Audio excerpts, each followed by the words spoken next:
The Perfect Woman, Robert Shekley. Mr. Morchek awoke with a sour taste in his mouth and a laugh ringing in his ears.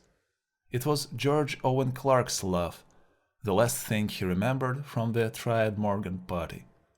And what a party it had been! All Earth had been celebrating the turn of the century, the year 3000. Peace and prosperity to all, and happy life. "How happy is your life?" Owen Clark had asked, grinning slyly, more than a little drunk.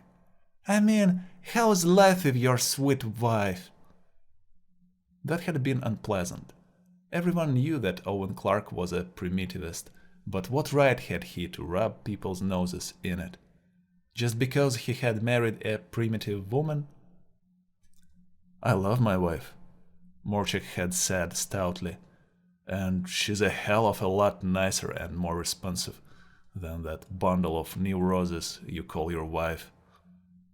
But of course, you can't get under the thick hide of a primitivist.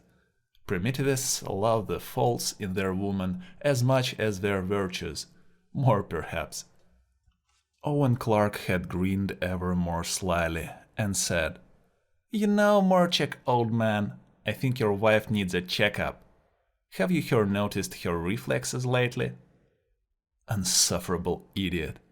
Mr. Morchek eased himself out of bed, blinking at the bright morning sun which hid behind his curtains. Myra's reflexes. The hell of it was! There was a gem of truth in what Owen Clark had said. Of late, Myra had seemed rather out of sorts. "Myra!" Morchek called. "Is my coffee ready?" There was a pause. Then her voice floated brightly upstairs. "In a minute!" Morchek slid into a pair of slacks, still blinking sleepily.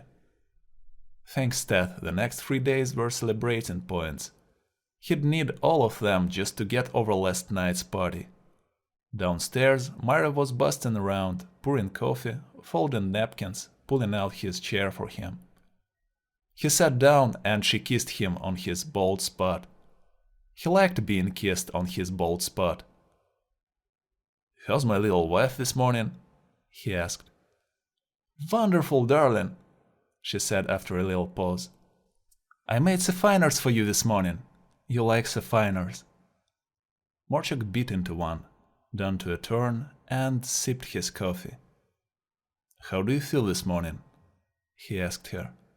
Myra buttered a piece of toast for him, then said, "Wonderful, darling. You know, it was a perfectly wonderful party last night. I loved every moment of it." "I got a little bit weary," Morchek said with a wry grin. "I love you when you're weary," Myra said. "You talk like an angel. Like a very clever angel, I mean. I could listen to you forever." She buttered another piece of toast for him. Mr. Morchek beamed on her like a benignant sun, then frowned. He put down his sapphires and scratched his cheek. "You know," he said, "I had a little run-in with Owen Clark. He was talking about primitive woman." Myra buttered a fifth piece of toast for him without answering, adding it to the growing pile. She started to reach for the sixth, but he touched her hand lightly. She bent forward and kissed him on the nose.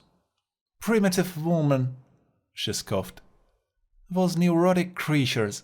Aren't you happier with me, dear? I may be modern, but no primitive woman could love you the way I do. And I adore you." Man had never in all recorded history been able to live happily with unreconstructed primitive woman. The egoistic, spoiled creatures demanded a lifetime of care and attention. It was notorious that Owen Clark's wife made him dry the dishes, and the fool put up with it. Primitive women were forever asking for money with which to buy clothes and trinkets, demanding breakfast in bed, dashing off to bridge games, talking for hours on the telephone, and stat knows what else. They tried to take over men's jobs.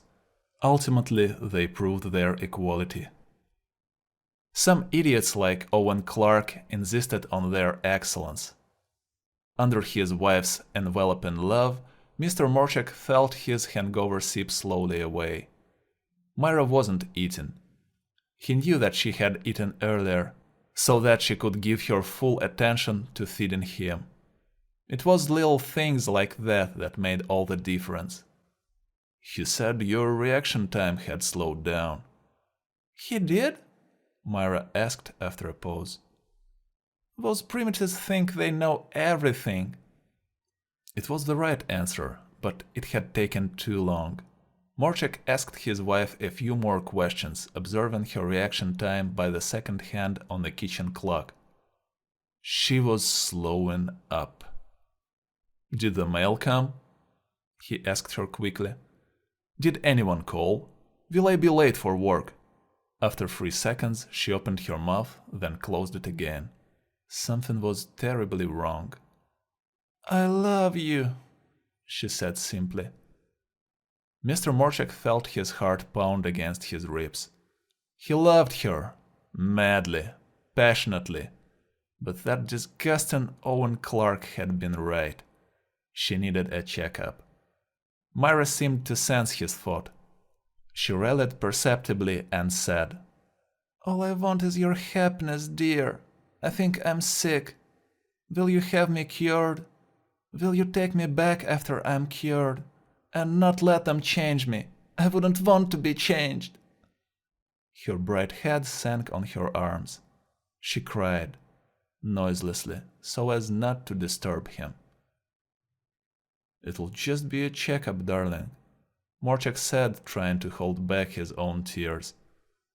But he knew, as well as she knew, that she was really sick. It was so unfair, he thought. Primitive woman with her coarse mental fiber was almost immune to such ailments. But delicate modern woman, with all her finely balanced sensibilities, was all too prone. So monstrously unfair, because modern woman contained all the finest, dearest qualities of femininity, except stamina. Myra rallied again. She raised herself to her feet with an effort. She was very beautiful. Her sickness had put a high color in her cheeks, and the morning sun highlighted her hair.